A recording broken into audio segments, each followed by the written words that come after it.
Tetsuo is a friendless loser, with the social skills of a league player, and ever since he was a kid, every time there is another person near him, he always fumbles the interaction astronomically. In this world, monsters known as kaiju began invading Earth in 2025, so there was a race to develop weapons capable of defeating the kaiju without having to destroy an entire city in the process. Tetsuo's father, Dr. Yabusame, is one of the head researchers in the Anti-Kaiju Defense Force, and he's a bit of a nutcase who devotes all of his time to his robotics research, so he never bothered to take the time to teach Tetsuo how to handle social interactions. As a result, even when Tetsuo's classmates go out of their way to invite him to play with them, he doesn't know how to respond and ends up running away, so he's doomed to be a loner forever. On his way home, Tetsuo notices the new Snowball robot protesting for its rights outside the lab because Dr. Yabusame is trying to get him to blow himself up in order to take out a few kaiju. A few moments later, Yabusame walks up, and after hearing that this is all about his kamikaze plan, he lights up with pride, thinking this is one of his most brilliant ideas. By having Snowball dive right into the kaiju and blow himself up, they can cut the human casualties down to zero, so he's sure to get more funding for his projects now.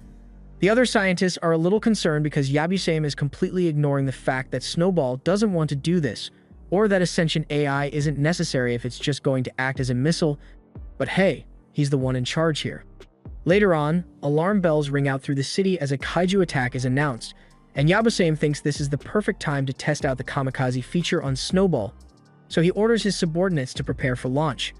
However, unbeknownst to them, Tetsuo has managed to sneak into the launch room of what is supposed to be a highly secured government research facility all by himself, and somehow no one notices as he climbs into the robot. Just don't think about it too much. After climbing into the manual cockpit of the robot that was designed specifically so humans wouldn't have to pilot it, he picks up the conveniently placed instruction manual for the robot and starts reading. After Dr. Yabusame is informed of this, he says there's no need to worry because those controls are way too complicated to operate on the first try. The kid would have to be a genius to figure out the manual in just a few minutes, but Tetsuo's league skills kick in. And would you look at that? A few minutes later, he has figured out the controls. He turns the power on and begins leading Snowball to the exit, but Snowball warns him that he needs to get out of the cockpit right now because his body was designed to blow up. Tetsuo assures him that everything is going to be alright because he plans to make sure Snowball doesn't have to die. He then initiates the takeoff sequence to fly off into battle, and a few minutes later, several kaiju have been taken down faster than ever before. After the battle is over, Tetsuo is hailed as the savior of humanity because of his unparalleled piloting skills, and while he would normally get in trouble for essentially stealing expensive tech, that would be bad PR. So instead, Yabusame announces that Tetsuo will become an official combat pilot, and that also means that Snowball won't have to blow himself up anytime soon. Snowball thanks Tetsuo for saving him from destruction, but Tetsuo can't really hear him right now because he's having a panic attack over the fact that he's the center of attention now. Over the next few years, Tetsuo becomes a national treasure for his heroic battles against the kaiju, and as more time and money are put into backing him, Snowball gets upgraded more and more. 10 years go by like this, and Tetsuo is now a teenager aboard one of humanity's space colony ships. He is still just as famous as he was back on Earth, but he still lacks social skills, so he has been trying to read books on how to make friends. Unfortunately, that hasn't been going so well for him, because when he runs into a group of engineers his age, one of them wishes him luck on his next battle, and the best response he could come up with was, and this is a direct quote, "I'll best my due." The girls don't know how to respond to that, and Tetsuo is so embarrassed by his fumble that he runs off to an airlock and flies out to Snowball. Snowball can already tell by Tetsuo's reaction that he fumbled yet another conversation with a girl, and the poor dude is on the verge of dying from embarrassment. He was trying so hard to act normal that he wasn't even thinking about the words that were coming out of his mouth. This is what you get when you spend all your childhood fighting kaiju instead of learning how to actually communicate with other people. And now, the only person he can hold a normal conversation with is Snowball, which is sad considering that he's a robot. Just then, the commander of the ship calls in to debrief Tetsuo on the details of the upcoming mission. Right now, they are heading to the kaiju nest with the goal of taking them all out once and for all. Once they arrive at the nest, Tetsuo and Snowball are meant to break away from the ship to distract the kaiju and buy time for the main ship to set things up. Then, when everything is ready, they will launch the omnidirectional infinity laser, which will kill all kaiju in the area at once. The only way the plan will work is if Tetsuo and Snowball are able to keep the kaiju preoccupied and lead them to their demise, so the commander says she's counting on them. Snowball promises to do his absolute best, but when it's Tetsuo's turn to say something, He once again fumbles and says a bunch of gibberish before ending the call. Tetsuo is once again freaking out over his absolute lack of social skills, but there's no time to fret over something like that, because a horde of kaiju have begun their approach, and every single one of them is huge, so it's time for Tetsuo and Snowball to get to work. They deploy 7 laser swords and begin slicing right through the kaiju, which amazes the cabin crew, and the commander would expect nothing less when they've got someone as impressive as Tetsuo on their side. While Tetsuo is keeping the majority of the kaiju away, the ship's shields are blocking the attacks from the rest, which buys them enough time to prepare everything. So once they are in position, they begin charging up the Infinity Laser. However, just when they are about to fire it, the laser systems suddenly go offline. Everyone is stunned by what just happened, and the technician tries to reboot the laser, but to her horror, the entire weapon system is down for some reason, and she can't get it to respond. This is terrible news for their mission, but the commander hasn't given up hope yet, so she tells everyone that they are switching to Plan B. As soon as they can get Tetsuo and Snowball back on board, they are going to retreat. However, just when they thought it couldn't get any worse, the entire ship's systems go down, including all the shield generators, and a look of horror washes over the commander's face as she realizes that this means they are basically sitting ducks out here. A few moments later, a giant kaiju rams headfirst into their ship, and with the shields down, it tears right through the bridge of the ship, spelling doom for everyone aboard. Tetsuo is still busy fending off a horde of kaiju when he notices the ship going up in flames, and he is horrified because he has no idea how the mission could have failed so badly. With the ship in such a state, it looks like everyone aboard must have perished, but Tetsuo still wants to go back, because if there's even a single person who managed to survive, then he wants to be there to save them. Snowball tries to tell him that the chances of anyone surviving that kind of damage are astronomically small, but Tetsuo tells him that their mission is to take out these kaiju, and until that's done, he refuses to give up hope. Snowball understands, so together, he and Tetsuo begin slicing through the kaiju horde, trying to wipe them out for the sake of humanity. However, even though they manage to take out quite a few of them, even after several hours of fighting, there are still countless kaiju remaining. And to make matters worse, Snowball has been heavily damaged, and Tetsuo is absolutely exhausted, so it doesn't look like they are going to last much longer. Now, Tetsuo has officially given up because he knows he did the best he could. The only option remaining is to initiate the self-destruct protocol and blow the kaiju up while they are all still gathered around Snowball. Tetsuo didn't want it to come to this, but he understands that there's no other way, so he's prepared to do what's necessary. Snowball begins taking more and more damage from the kaiju as time goes on, but they've still got some time before they need to self-destruct, so the two have one final chat together. Snowball mentions that his only regret is the fact that he never got to see Tetsuo make even a single friend. Tetsuo yells at him because he really doesn't want to be reminded of his social awkwardness when he's about to die in a few minutes, and besides, he doesn't care all that much about having friends because it doesn't matter as long as he can be with Snowball until the very end. Snowball asks him if he's sure about that, because there's no way he has no regrets in his life, but Tetsuo is serious about what he said.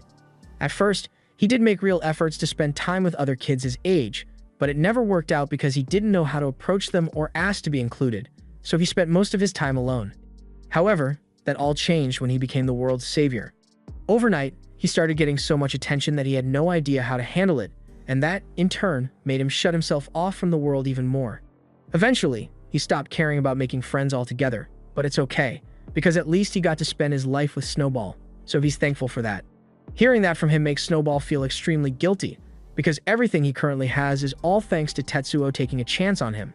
He turned what was originally supposed to be an autonomous bomb into what he is today, and Snowball still owes him a great debt for that, so he can't let Tetsuo's life end like this. Snowball proceeds to lock Tetsuo out of the controls just as he is about to initiate the self-destruct sequence.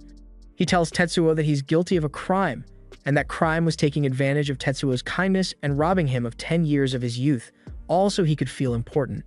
Tetsuo tries to tell him that that's not true, because he was the one who chose to do all this, but even so, Snowball still feels guilty, so he plans to make up for it by ensuring that Tetsuo survives this, no matter what. And he does this by preparing an escape pod and launching Tetsuo back toward Earth so he doesn't get caught up in the self-destruction blast. As Tetsuo flies farther and farther away, Snowball tells him that his last and greatest wish is for Tetsuo to make it back to Earth and live a normal and happy life after making lots of friends. Through tears, Tetsuo promises to do his best to make Snowball's dream come true, which Snowball is glad to hear, and a moment later, the transmission cuts out as Snowball self-destructs, taking out the kaiju with him. The next time we see Tetsuo is after he has made it back to Earth, and his escape pod releases him from cryo sleep. According to the monitor, he is currently in Tokyo, Japan, and he has been in cryo sleep for approximately 8 years before making it back to Earth, which is shocking news for Tetsuo because, adding that to his 10 years on the original space mission, he has been away from Earth for a total of 18 years. He has no idea how he is going to relate to people now that there's an 18-year gap between him and the people he used to know. He's worried that it's going to be even harder for him to make friends than it was before. He thinks he's going to have to spend a few years as a shut-in until he can figure out the instructions and outs of life on Earth again, but evidently, he doesn't need to worry about that too much, because while he was gone, the world was completely covered in ice, so he may very well be the last human on Earth right now. Tetsuo can't believe this is really happening because there's no way he can fulfill Snowball's wish if there are no people left for him to befriend. He tries to stay positive because it's possible that the ice is only in this part of Japan, so there might be other spots on the planet where there's no ice. But when he pulls up the footage the pod captured on re-entry, he is mortified to find out that the entire globe has been frozen over, so there are no safe regions on the planet. He doesn't understand how this could have happened because, yeah, he was gone for 10 years, but that shouldn't be enough time to plunge the entire world into full nuclear winter. Tetsuo ends up sitting there for 22 hours because he literally doesn't know what else to do, but he is eventually snapped out of it by his rumbling stomach, so he gets up to go look for the escape pod's ration supply. However, as he does this, he accidentally turns on a message from Snowball, and at first, he gets excited because he thinks Snowball might have survived, but disappointingly, it turns out it was just a recording of Snowball's last words before he blew up. Hearing Snowball's wish for him to make friends one more time, Tetsuo realizes that he can't let himself give up so soon after returning to Earth, so he packs a supply kit, eats some rations to fill his stomach, and then he prepares to head out into the world to search for some people because he's sure at least a few humans must have managed to survive out there somehow. After all, his book says the first step to making friends is to go out and look for encounters with other people, so he needs to get to work. As Tetsuo begins walking, he is surprised by how much snow there is out here, but just then, he passes by a man sitting under a collapsed building, and he's startled because he didn't think it would be that easy to find someone. He attempts to talk to the man, but he ends up tripping over the excavator the man was sitting on, and to Tetsuo's horror, the impact causes the man's body to crumble to pieces. A few minutes later, Tetsuo holds a burial for the man who froze to death to pay his respects, and after that, he's about to continue moving, but then his eyes dart back to the excavator the man was sitting on, and it seems like it still works. So Tetsuo goes over to see if it still works, and by some miracle, the engine actually starts despite the conditions. Tetsuo begins driving across the wasteland with the excavator, and as he goes, he starts figuring out what the controls do, and he's having a lot of fun with this, but he ends up coming across a giant, almost man-made looking hole in the ground, and he wonders what it could be. However, he doesn't want to get distracted because his mission is to find some other people and make friends with them. Just as he's about to leave, he realizes that humanity might have dug the hole so they could move underground since it would be a lot warmer down there than it is up here. He is relieved that the possibility of other people being here is still alive, so now all he needs to do is call out into the hole to see if anyone responds. But he realizes that he's too anxious to yell down the hole because what if someone does actually respond? What will he say then? He sits down at the edge of the hole and starts thinking of what he should do next, but just then, he notices a shadow being cast over him, and when he looks up, he is shocked to see a kaiju standing right behind him. For a second, he thinks he's hallucinating, but nope, that really is a kaiju, so he hops on his excavator and starts driving away as fast as he can. However, he forgot there were giant holes nearby, so he ends up driving straight into one of them and falls all the way down to the bottom. By the time he wakes up, Tetsuo finds himself in the frozen remains of the city he once lived in, and he's relieved that it's all still here, but he's also sad about the state it's in. That said, he doesn't have much time to really mourn the loss of his home because the kaiju is still here, and it's coming for him, so he needs to deal with it. He pulls the excavator back onto its wheels, and as the kaiju approaches, Tetsuo prepares to fight it to the death. As it's about to attack, Tetsuo turns the excavator on and drives the shovel straight into the kaiju's mouth to keep it from biting down, which works for now, but he's getting pushed back, so he needs to think of a way to deal a finishing blow to this thing. He doesn't exactly have much to work with here, but part of what made Tetsuo such an excellent pilot was his ability to improvise, so he is able to come up with a plan fairly quickly. The kaiju isn't very smart, so it always charges in headfirst when it attacks, and Tetsuo can use that to his advantage. So he positions the shovel right in front of the kaiju's mouth, and as the kaiju bites down on it, the shovel begins to take on more and more damage until it eventually snaps off, leaving a sharp metal prong in its place, and this is exactly what Tetsuo had been waiting for. This time, as the kaiju charges forward, instead of defending, Tetsuo also charges forward, driving straight into the kaiju's mouth. But before the kaiju can bite down on him, the metal prong on the excavator pierces the back of the kaiju's mouth, stabbing all the way into its brain and killing it on the spot. Several minutes later, a group of humans who were out scavenging happen to come across the kaiju corpse, and they are really hyped because this will be a great source of food for their colony. But while they are still celebrating, Tetsuo suddenly claws his way out of the kaiju's mouth, and the people freeze in shock because they can't believe a boy just walked out of a dead kaiju's mouth, whereas Tetsuo is just glad that he actually managed to find real people after all. The people are terrified because they think Tetsuo is some kind of demon, and Tetsuo would like to talk to them. So he starts trying to plan out his conversation so he doesn't mess it up, but he can't really think of anything to say, so he hits them with the All Might smile instead in an attempt to set them at ease. However, that has the opposite effect because they think Tetsuo is creepy now. Tetsuo really wants to at least talk to them to get the ball rolling on becoming friends, but unfortunately, the fight against the kaiju took a lot out of him, so he passes out a few moments later. While he's unconscious, Tetsuo has a flashback to a time when Snowball was telling him to stop relying on books from a guy named Lonely Iwaki for tips on how to make friends, but Tetsuo tells him he has no choice because he needs to learn somehow. However, he doesn't think he's cut out for all this friend-making stuff because the only time people actually care about him is when he's fighting kaiju, so no one would ever want to be friends with him. By the time he wakes up, he finds himself lying on a mat in the cave with his hands tied behind his back. He wonders where the survivors he met earlier went, so he starts taking a look around, and to his surprise, he finds a whole group of humans currently hard at work dissecting the kaiju's body. He is elated to find out that there are still so many people alive despite the condition of the world, and he's excited because with this many people, at least one of them is bound to want to be his friend, so he prepares to go meet them. However, getting up is a little difficult when your hands are tied behind your back, so Tetsuo casually dislocates his shoulder to rotate his arms forward and unties himself. Meanwhile, the platoon chief is currently praising Ao for finding such a fresh kaiju carcass because this will feed the colony for weeks. But as much as Ao would like to accept the credit for this, she doesn't really want her name to be mentioned in the report since she technically wasn't supposed to be out here.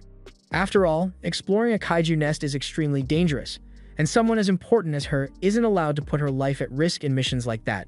However, even though the elders forbade her from doing this kind of stuff, Ah still plans to continue her explorations because the only way they can ever hope to defeat the kaiju is if they put in work to fight back against them. Just then, A's friends come running over in a panic and tell her that the guy they tied up earlier escaped somehow after waking up, and they don't know where he is. Meanwhile, Tetsuo is currently walking around the dissection site, watching the people as they work on cutting the kaiju up, and he notices two workers use some oil from the kaiju's body to light a lamp so they can see better, and that's when he realizes they must be harvesting resources from the kaiju's bodies. It makes perfect sense because with the world in an ice age, resources are unbelievably scarce. So they use the kaiju's bodies to gather and refine all sorts of daily necessities, and he's impressed by how resilient humanity is. Just then, a little kid runs by, and it looks like the kid is playing with his Snowball action figure. Tetsuo reaches his hand out to pat the kid on the head, but he hesitates for a moment, so the kid jumps to touch his hand instead. The kid then runs off to continue playing, but just then, Tetsuo notices a cracked icicle right above the kid's location, and it looks like it's about to fall any minute now. So Tetsuo needs to do something to save him before it's too late. There's no way he will be able to catch up to the kid at this distance, so instead, he grabs onto a long bone and uses it as a sword to slash the icicle before it hits the kid. The kid's father saw the whole thing happen, so he runs over to check on his son, and after confirming that Joji is okay, he thanks Tetsuo profusely because he doesn't know what he would have done if his son got hurt out here, especially when he has been warning Joji to be careful about the ice so much. Takamura's friends tell him to take it easy on Joji since he's still just a kid and doesn't know any better, and after that, they turn to Tetsuo to thank him as well. But then they realize that they've never actually seen Tetsuo before, which is strange since they pretty much know everyone in the colony already. They can vaguely remember seeing Tetsuo's face somewhere before, almost like he's supposed to be someone famous, but they can't quite put their finger on it. So they ask him what division of the colony he's from, and Tetsuo doesn't know how to respond to all these rapid-fire questions. Since Tetsuo hasn't answered any of their questions, the two of them are starting to get suspicious and think Tetsuo is hiding something from them. But to Takamura, it just looks like they are hassling the boy who just saved his son's life, So he smacks them on the head and tells them to leave the poor boy alone because he's clearly overwhelmed by all their questions. Frankly, he doesn't care who Tetsuo is or where he came from, because all that matters is that he's the one who saved his son.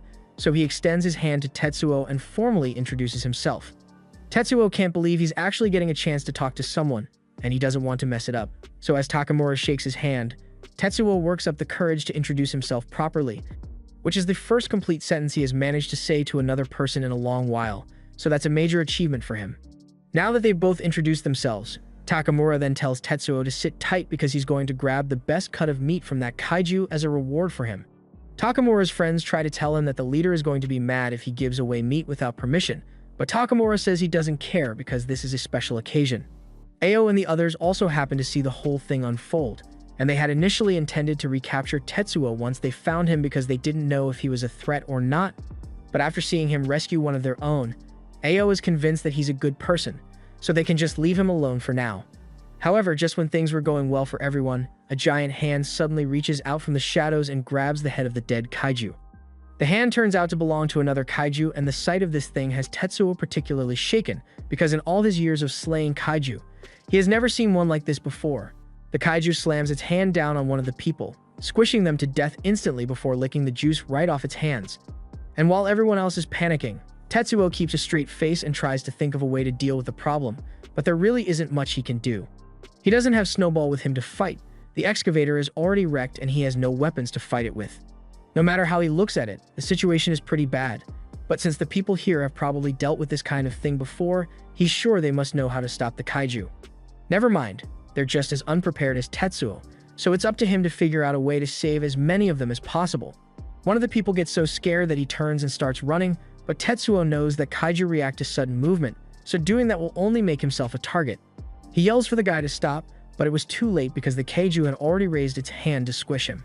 And he most certainly would have died from this, but at the last second, Ao managed to push him out of the way and got him to safety. The guy profusely thanks her for saving his life, but Ao is just glad that he's still alive. She slams her head into the ice because she can't believe she let someone die on her watch, especially since she wasn't even supposed to be out of the colony in the first place. But her friends tell her there's no use in beating herself up over it right now because they've still got work to do. Ao swears that she's not going to let anyone else die, so she asks her friends to prepare all the emergency machines they carry for situations like this. They may not have any plans to defeat kaiju like Tetsuo had hoped, but they have at least created escape protocols to make sure everyone makes it out in one piece whenever there's a kaiju attack. Thanks to the fog, the kaiju has no way of spotting or striking at them. So everyone begins running out the rope ladder at the edge of the hole so they can make it to the surface and get away from that thing. However, just as Tetsuo was about to join them, he notices the kaiju bracing its body and opening its mouth wide. Even though he has never seen a kaiju like this before and has no idea what it's capable of, all his years of kaiju battle have given him a keen instinct for dangerous situations. And right now, those instincts are telling him that the fog won't be enough to keep the kaiju at bay. It might blow the fog away, or it might make a head-on charge for the latter, but either way, it will end with more people dying. And Tetsuo doesn't want to let that happen, especially not when he finally got around to talking to someone other than Snowball. So he makes the decision to use himself as bait and runs past the kaiju to draw its attention away from the others. They all yell at him to get back here before it's too late. But Tetsuo is already behind the kaiju at this point, and his plan clearly worked because the kaiju has stopped charging up its attack and is now chasing Tetsuo. That said, Tetsuo doesn't have many options when it comes to ensuring his own survival, so the best he can do for now is dodge the kaiju's strikes and hope he manages to find a hiding spot before it's too late. Unfortunately, the kaiju knocks some ice blocks loose, and one of those blocks hits Tetsuo from behind, so he collapses to the ground. If nothing is done, then Tetsuo is definitely going to perish, and Ao already promised that she wouldn't let anyone else die today, so she leaves her group and rushes over to try and save Tetsuo. Unfortunately, by the time she got to Tetsuo, the kaiju had already grabbed him and was about to eat him. But just before it could take a bite, the chips in Tetsuo's head begin reacting, and a moment later, the ceiling of the cave collapses as the escape pod comes crashing through and slams right into the kaiju's arm. After the initial landing on Earth, the escape pod began downloading a large volume of data from its backups, and 48 hours later, the download was finally complete. So it activated the defense protocol Snowball had set up in the event that Tetsuo's life was put in danger after he returned to Earth. The pod immediately locked onto Tetsuo's location via the chip installed in his head, and once it got a lock on his location, it activated its thrusters and launched itself into the air, heading right for him. As the pod made its way to Tetsuo, he began to hear the voice of Snowball calling out to him. And a few moments later, the people who had managed to make it to the surface saw the pod fly by before crashing through the ice, slamming right into the kaiju's arm, forcing it to let go of Tetsuo. As Tetsuo is falling through the air, he recognizes the escape pod, but he doesn't understand why it's here. This was a failsafe Snowball created that even Tetsuo had no idea about, and it basically ensured that even if Snowball's main body was destroyed, a copy of his AI would survive so he could stay by Tetsuo's side whenever he's in trouble.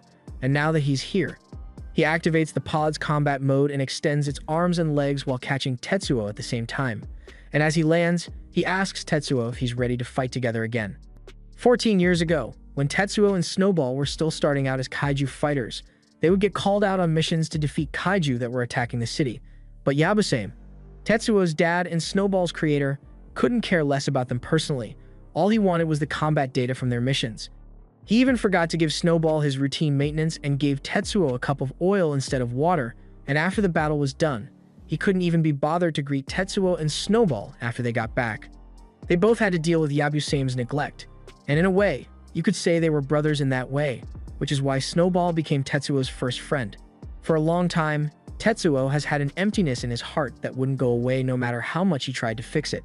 He would feel it every time he was reminded of how he was incapable of making friends, and the only thing that ever helped make him feel better was Snowball.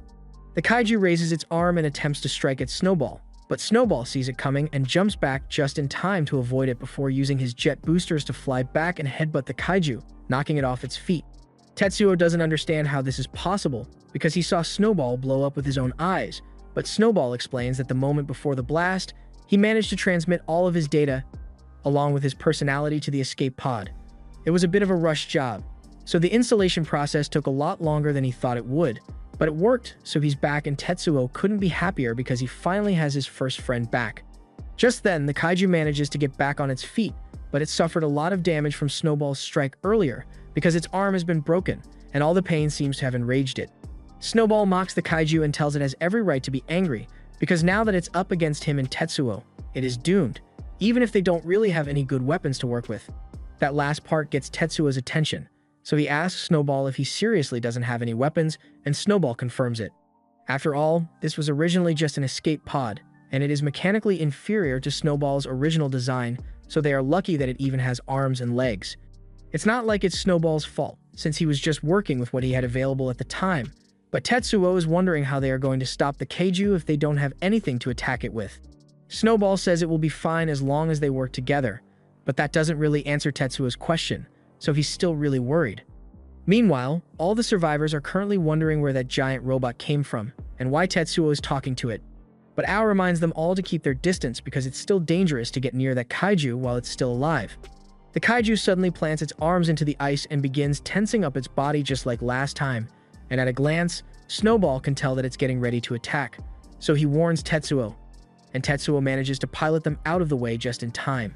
As a result, the kaiju slams headfirst into the wall behind them, and Snowball is relieved that they managed to evade that strike because if that thing had hit them, they probably wouldn't have survived. The kaiju is already preparing to launch yet another attack, so Tetsuo tells Snowball that they need to come up with a way to fight back because they can't keep dodging forever, and he actually has something in mind.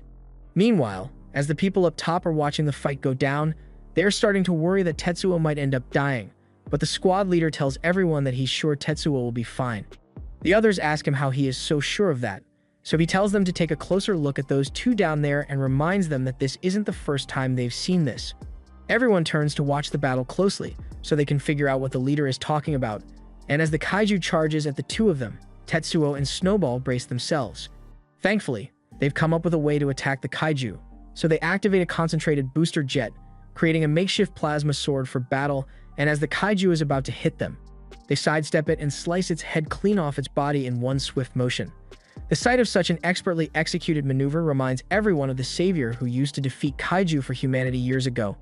And pulling off a move like that where there's almost no margin for error would be impossible for almost anyone. But the fact that Tetsuo managed to pull it off serves as proof to everyone here that he really is the hero from back then, and they are all overjoyed by this news. So they start celebrating because this could really turn the tide on their favor, But while they are busy doing that, approximately 100 kilometers away, there's a humanoid kaiju lying in wait atop a tower, and this one seems particularly intelligent, so it's bound to bring trouble in the near future. With the kaiju dead and everyone's safety ensured, the group finishes harvesting the body of the kaiju and begins heading back to their base. Tetsuo is really happy that he's finally going to get to meet more humans, since only a few hours ago, he was convinced he was the last human on Earth, and on that note, Snowball is still quite surprised to find out that Earth could change so much in the time they were gone. It has only been 10 years, and it's hard to believe that it's possible for an entire planet to freeze over so quickly. That's clearly what happened. Meanwhile, Ao's friends are riding on the truck in front of Snowball, and they think Snowball looks really cool, so they ask Ao what she thinks of him. But Ao already left a while ago to go talk to Snowball and Tetsuo. Once she gets up there, she places a can of pineapple in front of Tetsuo and says this is something they only have for celebrations, so she's giving it to him as thanks for saving their lives. Seeing another human in front of him, Tetsuo immediately begins fumbling the interaction again, but thankfully, Snowball is here to smooth things over. So he thanks Ao on Tetsuo's behalf and tells Tetsuo to quit messing around and talk to her already. Ao doesn't seem bothered by how weird Tetsuo is acting and tells him that pineapple is a bit of a delicacy these days because it's hard to come by anything that tastes sweet. And as she opens the can, Tetsuo can see the hesitation in her eyes because she looks like she really wants to eat the pineapple herself. He tells her he's not sure if he should accept something that's clearly so important to her, but Ao snaps out of it and tells him that she wants him to have it because if it weren't for him, all of them would be dead right now. So she wants to show him how grateful she is, but she asks him to hurry up and eat it before she loses all her self-control. If that's how Ao feels, then Tetsuo doesn't want to be disrespectful by refusing, so he agrees to accept the pineapple and takes a bite. However, even though she did say Tetsuo could have it, it still hurts Ao's soul to watch someone else eat pineapple without her, and it'd be awkward to just leave things like this. So Snowball suggests that Tetsuo could share the rest of the pineapple with Ao, and Ao is really happy to hear that, so she agrees immediately, though she's also ashamed by how little self-control she has when it comes to sweets. After Tetsuo and Ao are done eating, Ao tells Tetsuo that she didn't come up here just to give him the pineapple. She also wanted to get to know him, so she extends her hand and formally introduces herself to him, which makes Tetsuo really happy because this is the second friend he has made. Now that Ao is done with thanks and introductions, she moves on to a more serious topic and tells Tetsuo that she needs to inform him about what happened in the 10 years that he was gone for. He had been meaning to ask about that, and Tetsuo is a bit caught off guard since he didn't think he'd get that info so soon, but he has also been meaning to ask about it. So he asks Ao to go ahead with her debrief. She explains that 10 years ago, a kaiju appeared out in the water off the coast, and by this point, since Tetsuo and the other defenders had been doing such a good job dealing with all the kaiju and keeping casualties to a minimum, the people weren't particularly scared by the sudden kaiju appearance or the fact that this one looked humanoid and had a floating sphere trailing behind it. 2 mech soldiers were deployed to deal with the threat, and they were about to get to work, but all of a sudden, their suits began to get very cold. So much so that the soldiers inside began freezing, and it was all caused by the kaiju and its white sphere. Under its command, the white sphere began to multiply and spread through the city.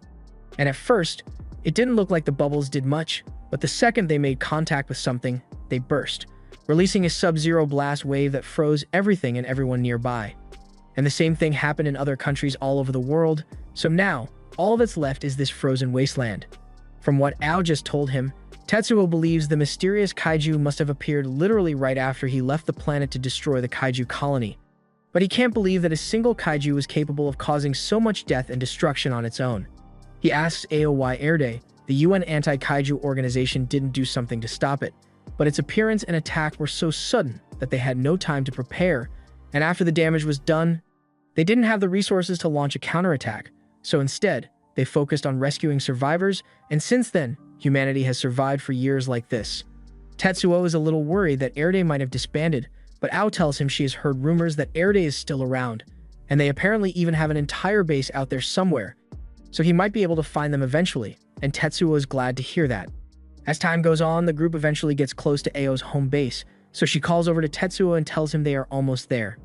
They walk through a giant crack in the ice and eventually come upon Nishima Mall, the base that Ao calls home. The building used to be a junior high school, and there are tons of people living here right now, so when they see the expedition group return with a giant robot, the news spreads fast that the savior has returned. Before long, a giant crowd is formed outside to meet Tetsuo, and seeing all these people makes him really happy, but he's also a little worried that they might blame him for being gone while the world was in danger. Fortunately, the people are smart enough to realize that it wasn't Tetsuo's fault, so they all greet him warmly and welcome him to their mall, and Tetsuo couldn't be happier right now. After they are done cheering, Tetsuo gets down from Snowball and Ao gives him a rundown of how things work here. The mall is a pretty big settlement, so there are around 200 people here and everyone has a job to fulfill. For some, their job is to leave the mall to gather resources outside, while others handle the infrastructure and business inside. Tetsuo thinks this is all so amazing, so he asks Ao what her department is, and she tells him that she works in accounting.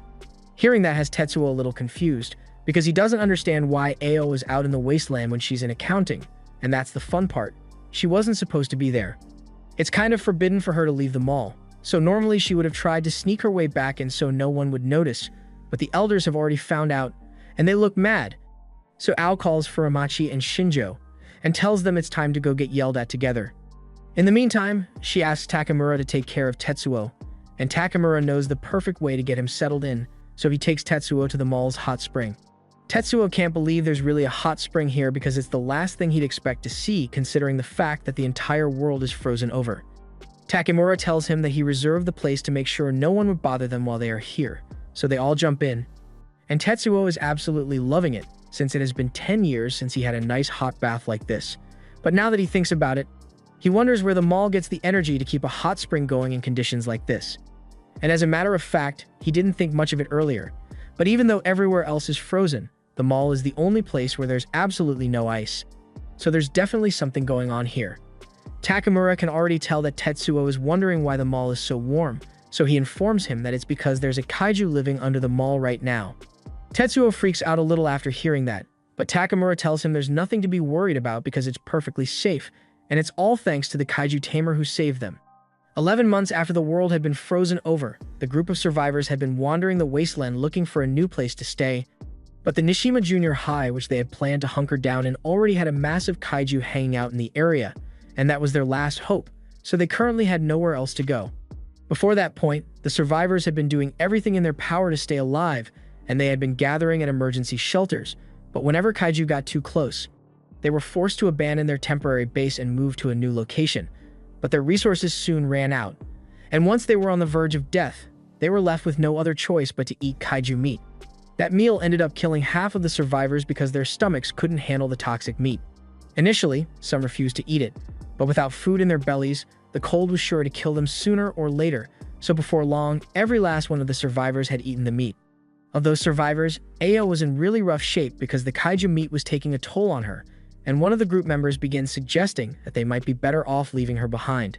Ao's teacher refused to do something so cruel because she was his student, but Kashiki points out that they've already seen this kind of thing before, and if she has gotten sick from the kaiju meat, then it's only a matter of time before she starts coughing up blood and dies.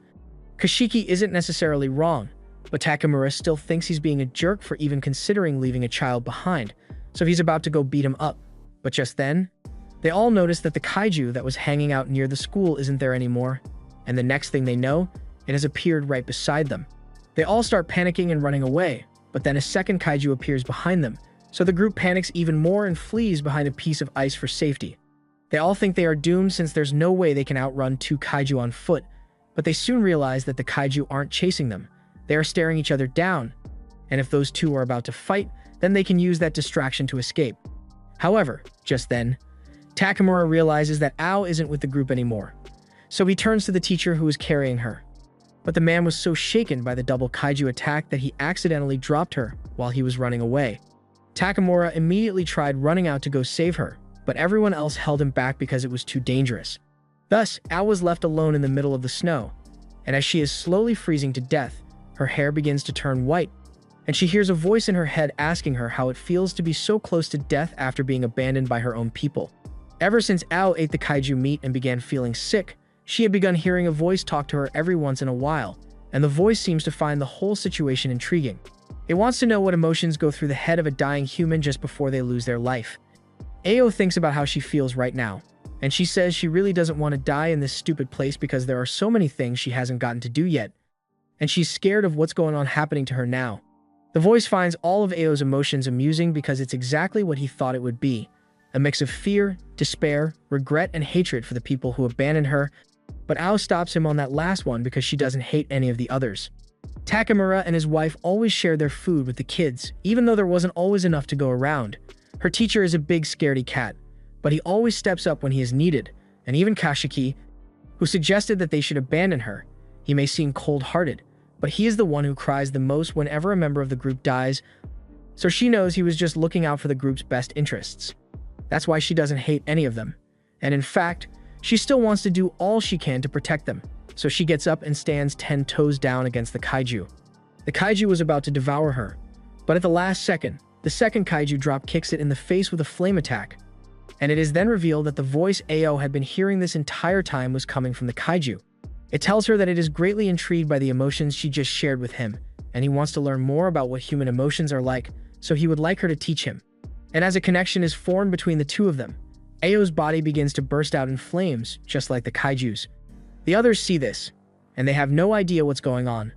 But from the looks of it, Ao had gotten the bird kaiju on her side, and that's how she became the group's kaiju tamer. Meanwhile, in what's left of the city, a member of Airday is currently surveilling the humanoid kaiju that froze the world over, and it is pretty much just sitting there. The colonel has no idea what the thing wants, but if they are ever going to save the world, then they are going to need to kill that thing. However, just then, the kaiju turns and looks directly at the colonel, which means it must have caught on to his presence, and a moment later, a giant kaiju attacks the colonel and his crew, so the colonel tells Todo Ichika to prepare for battle. Meanwhile, back in Mishima Mall, after Tetsuo bathes, he meets back up with Ao, and she shows him the kaiju that she bonded with. Tetsuo is a little surprised since he has never seen a kaiju that looks like a chicken before, much less one that can produce fire. But Ao explains that it's not a common occurrence. She has asked the kaiju about it before, and it told her that when it first got to Earth, it was originally a normal kaiju, but it ended up taking this form at some point and gained the ability to think for himself. He also named himself Landaman, and he's got a decent relationship with Ao, but he spends most of his time sleeping since it takes a lot of energy to keep the entire mall warm all the time. At one point, Lando yawns, and as a result, one of the towels Takamura was holding gets blown into the air, and after a little while, it is burned to ash in an instant.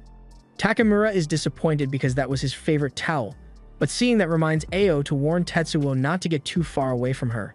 It may not feel like it, but this cave is actually scorching hot right now, and the only reason they aren't being burned alive by Lando's flames right now is because Ao is controlling the temperature around her body to keep them safe.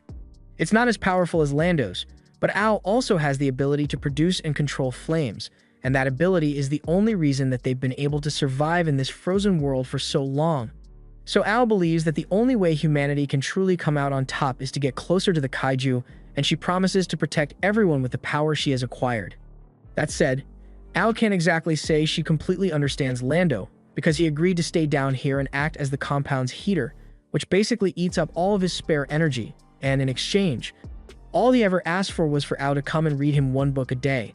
That really doesn't seem like a fair trade to Ao, but Lando seems happy with it, so she has no right to judge. After that, Takamura takes Tetsuo back to his room and explains that this is where he will be staying from now on. Normally, people in the mall share a classroom as their sleeping quarters, but families are granted special exceptions, and that means Tetsuo is now a part of Takamura's family. And speaking of his family, Takamura mentions that there's one more person he'd like Tetsuo to meet, but it looks like his daughter isn't here right now. Meanwhile, Tetsuo is busy looking around the room when he suddenly pulls back a curtain, and to his shock, he sees Takamura's daughter, Hagane, while she's right in the middle of changing, and he inadvertently gets a full view, which is way too much for his socially awkward brain to handle, so he passes out on the spot. Several minutes later, Tetsuo finally regains consciousness, and he finds Hagane looking after him since Takamura had some business to take care of.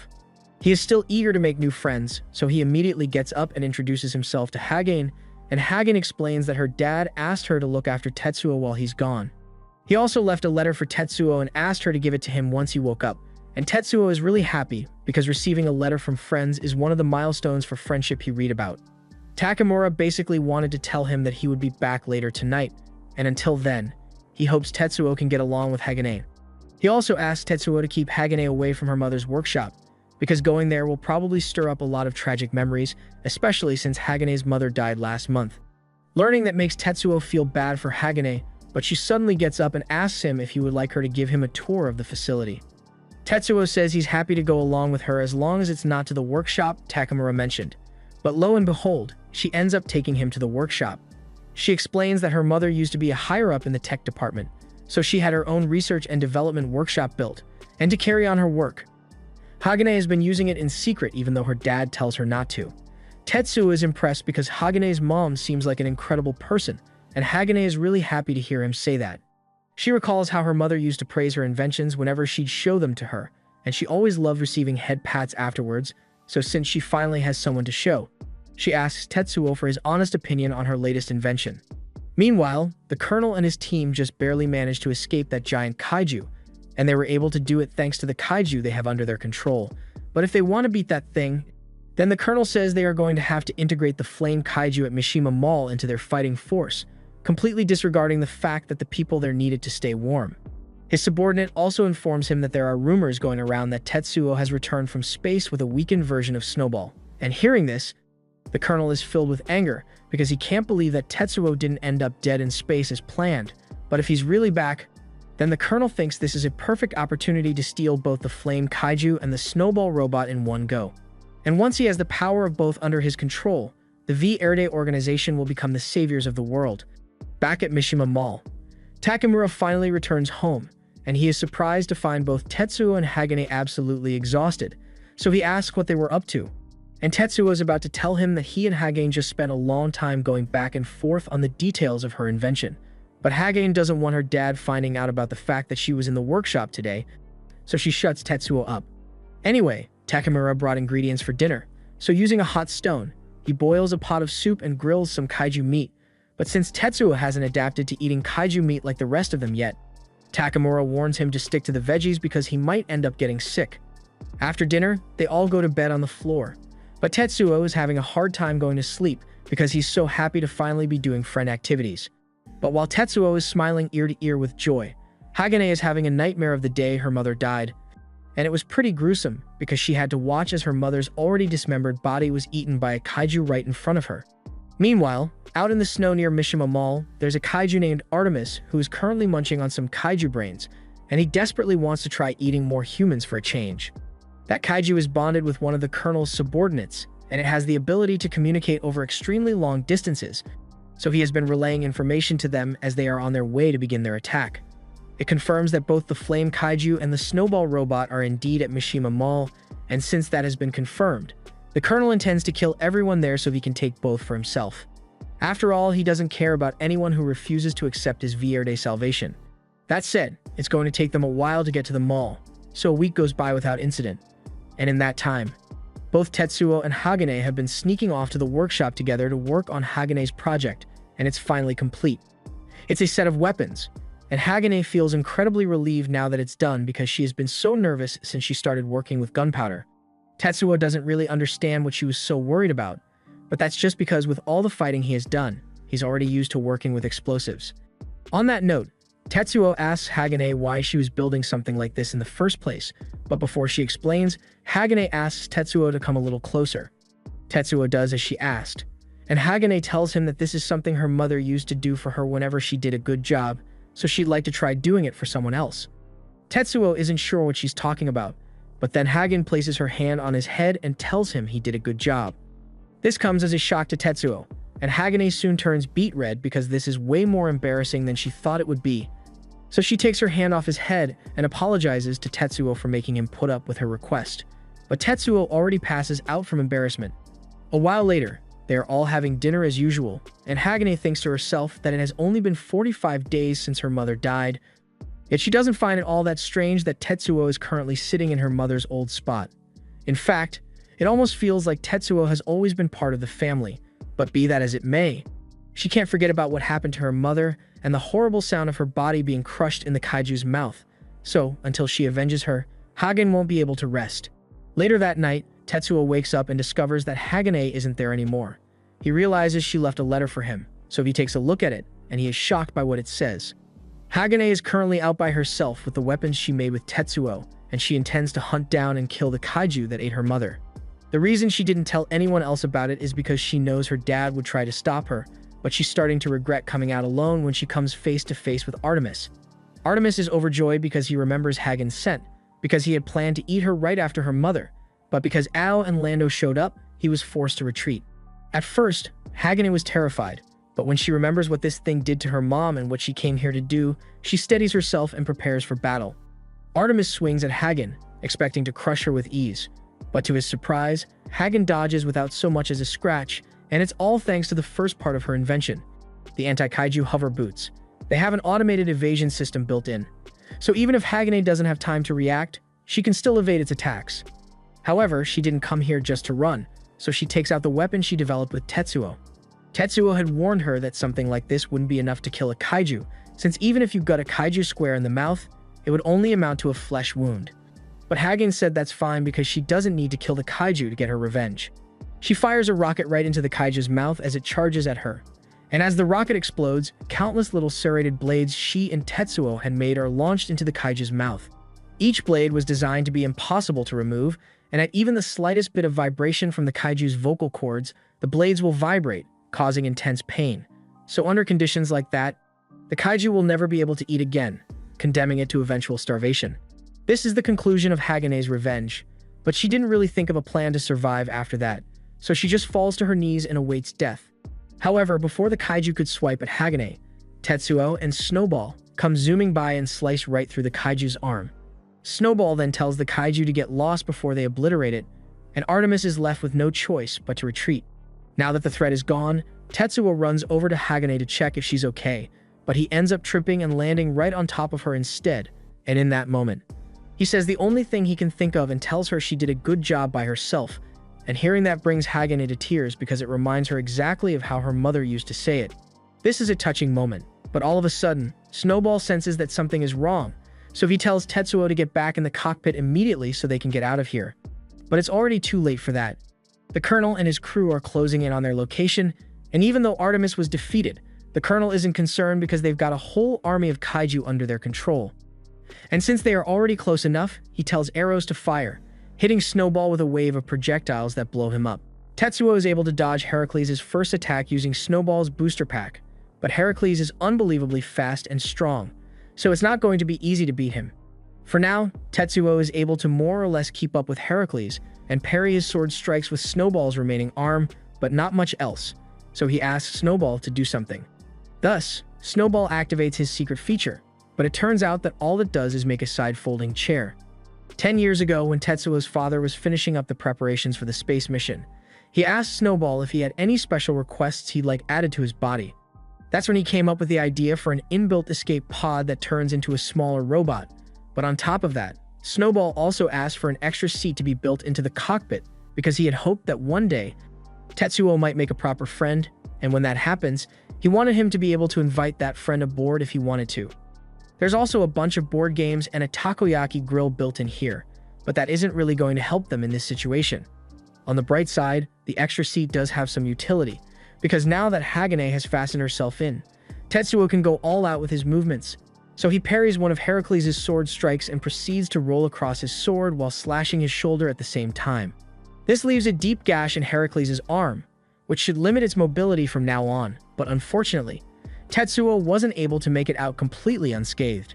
As he completed his attack, Heracles managed to kick one of Snowball's legs on the way down, resulting in some severe damage, and if things continue like this, then they'll never be able to win this battle. Just then, Tetsuo notices that Hagane is crying, so he asks her if she's alright, and she apologizes for making a scene when he's so busy fighting, but she feels absolutely awful. She is the whole reason Tetsuo was out here in the first place and got attacked, yet she is completely powerless to help him, so she can't do anything but rely on him to save her. She tells Tetsuo that she thinks the enemy came here to attack with a plan in mind, and if that's the case, then they were probably waiting for 3 a.m.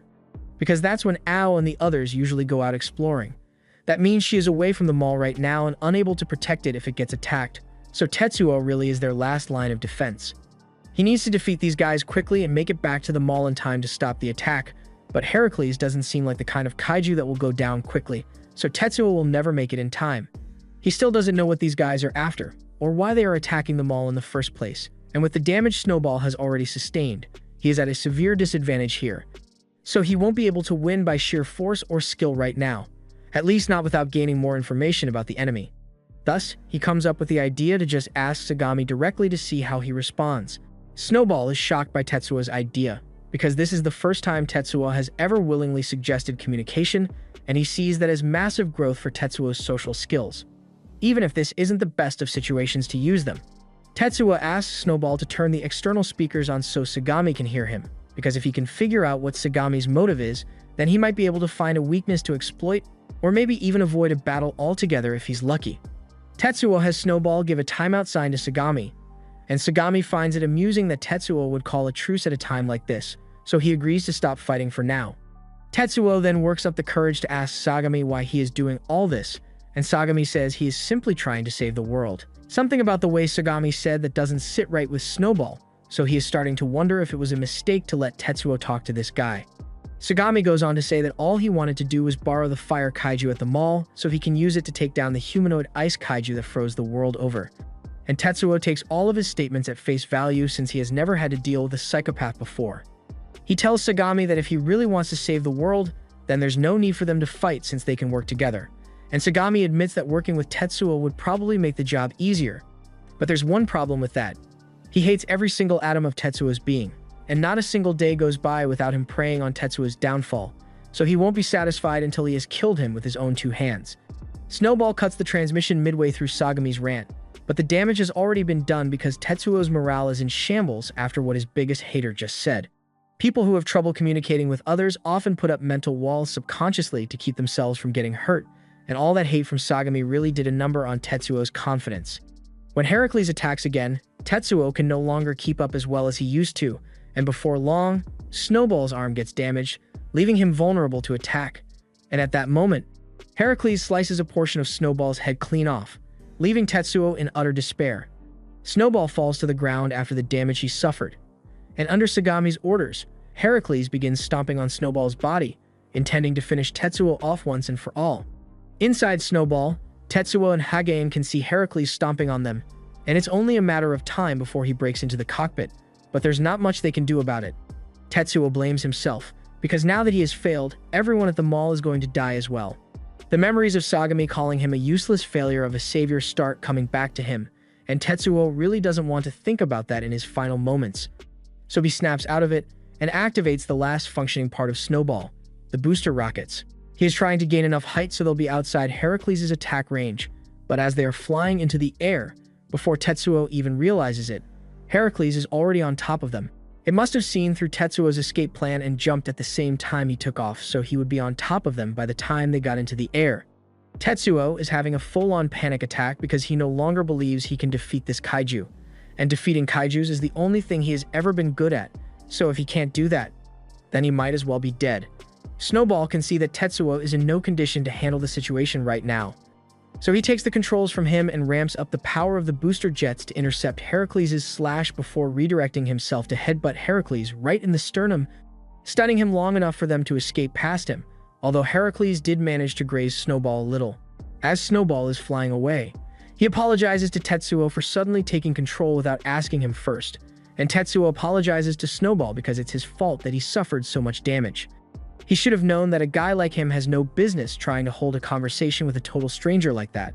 He had mistakenly thought that since everyone he had met until now was friendly, it would be the same with Sagami, but that was just dumb luck.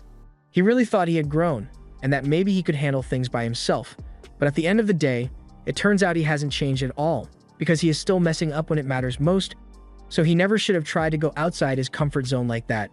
Snowball tries to tell Tetsuo that it's not his fault that they couldn't win that battle, and that it wouldn't have been so difficult if they weren't stuck using this escape pod to fight. It doesn't have enough specs or strength to do justice to even a fraction of Tetsuo's strength or skills, so he really shouldn't be blaming himself for what happened. If anything, Snowball thinks he should be the one to blame, because right now, they need to make it back to the mall as soon as possible, but with the current state of his body, Snowball isn't able to generate enough thrust to go at top speed. He's really trying his best to make Tetsuo feel better, but none of what Snowball is saying seems to be getting through to him at all, and if he doesn't think of something soon, then Tetsuo is never going to be able to regain confidence in himself again. Snowball wants to say something like Tetsuo is amazing for stepping up to the challenge of holding a conversation, or that he shouldn't quit because he still has Snowball by his side, but then he realizes that the entire reason Tetsuo is so socially deficient is because Snowball has been by his side since he was young, and his presence is what ultimately drove Tetsuo further into seclusion. He can't bring himself to say such empty words, but he still needs to find a way to help ease Tetsuo's mind before it's too late. Just then, Hagane slowly places her hand on Tetsuo's for comfort, and this surprises Tetsuo a little. But as he looks over at her, he can see that Hagane is scared out of her mind, and she has been doing her best to hold back her tears so she wouldn't distract Tetsuo, but this is all too much for her. She has come close to dying so many times this night, and the threat of having those people potentially destroy everything and everyone she cares about filled her with so much terror that she doesn't know what to do. She has no idea how Tetsuo managed to handle situations like this every day until now, and feeling Hagane's trembling hands reminds Tetsuo that fighting terrifyingly strong kaijus isn't a normal occurrence for most people, and that all the work he has put into fighting isn't completely in vain just because he couldn't beat Heracles. He then bursts into tears alongside Hagane, and Snowball wants to join in as well, so he extends an arm toward them, but then he realizes that this isn't the time to interfere with Tetsuo's moment. Instead, he focuses all his energy on getting them flying back to the mall as soon as possible, so they can get there before those kaijus completely wreck the place and steal Lando. But while they are still mid-flight, something completely unexpected happens because Snowball picks up an incoming transmission. He informs Tetsuo of the message, and Tetsuo is just as shocked as Snowball is because after the big freeze, most of the world's tech and communication networks were destroyed. So how is the message being transmitted? And by who? Snowball doesn't have any information on who is behind sending the message, because all it says is that the message is from an unknown number, and after a short delay, said unknown number seems to have sent an encrypted message addressed to Snowball and Tetsuo. Snowball begins deciphering it, and to his shock, once he is done analyzing the contents of the message, he finds out that it is telling them to stay away from the mall because the kaijus have already arrived and it's too dangerous. But that just raises more questions, because no one at the mall should even have the technology to send a message like this, let alone know Snowball's contact information well enough to send it directly to him. Meanwhile, the kaijus have just arrived at the mall, and the kids are all impressed by the fact that there really isn't any snow here. But that's to be expected when there's a fire kaiju living here.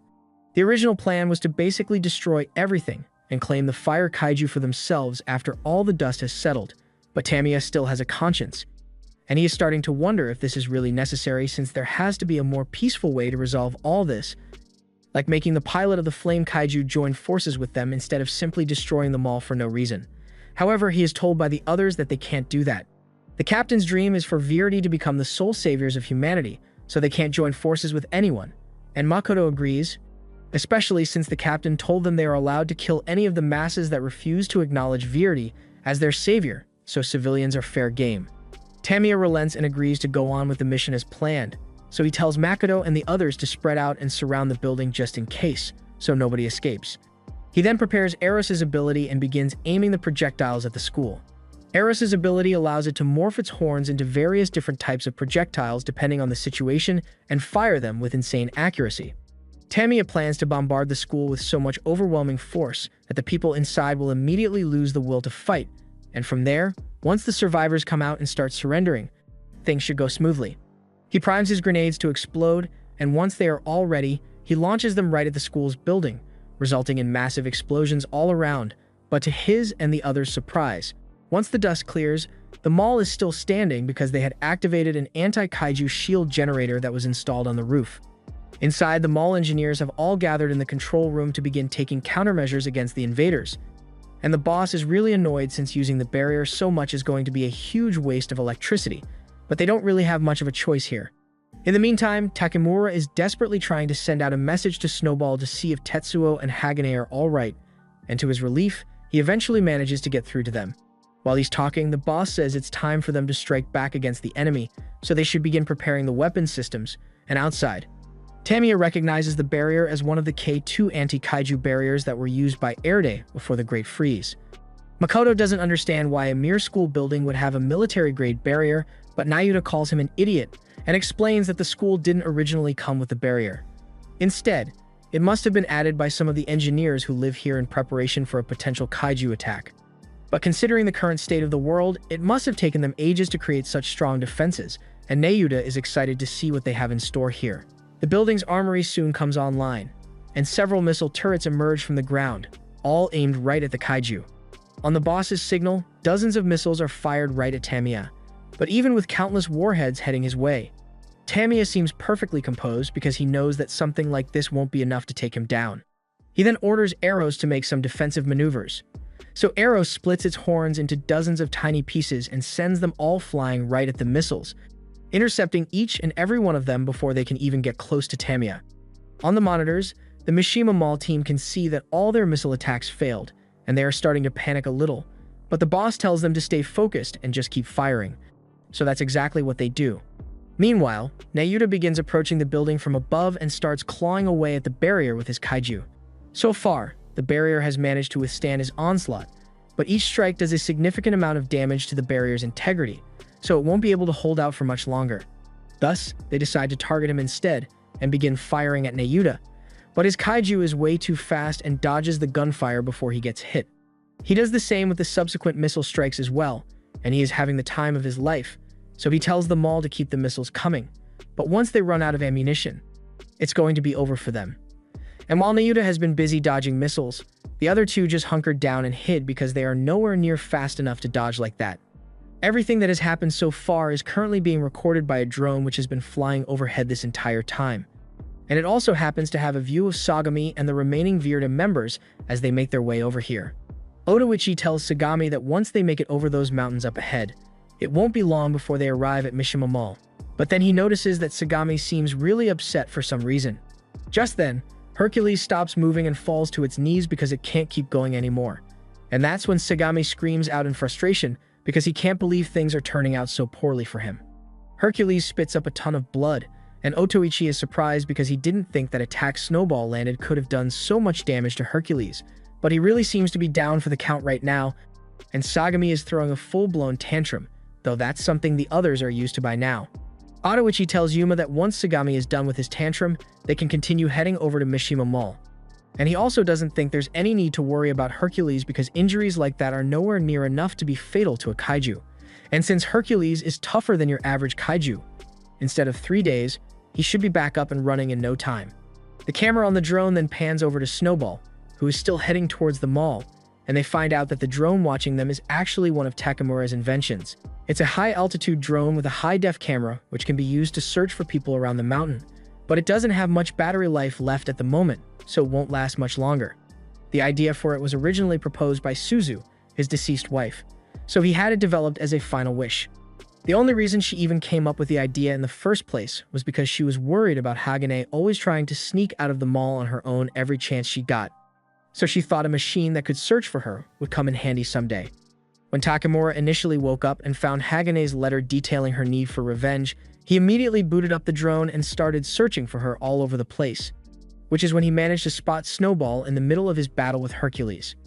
At the same time, he could see the other kaiju heading straight for the mall, so he immediately alerted everyone so they could evacuate and prepare the defenses. That's the only reason they were able to fend off Tamiya's first attack in the first place, and he's sure that it was only a coincidence that Hagane chose to seek out her revenge on this particular night, but nonetheless, if she hadn't done so and caused Takemura to go searching, they never would have found out about the kaiju attack in time to prepare themselves, so she inadvertently saved many lives today, and Hagane is just glad to know that her dad is still alright. Snowball asks Takemura if he's sure he doesn't want them to head over to Mishima Mall, and he assures them that they'll be able to hold the fort on their own for now. Besides, they've still got that deep tunnel underground as an evacuation point, so most of the others from the mall are already a safe distance away at this point.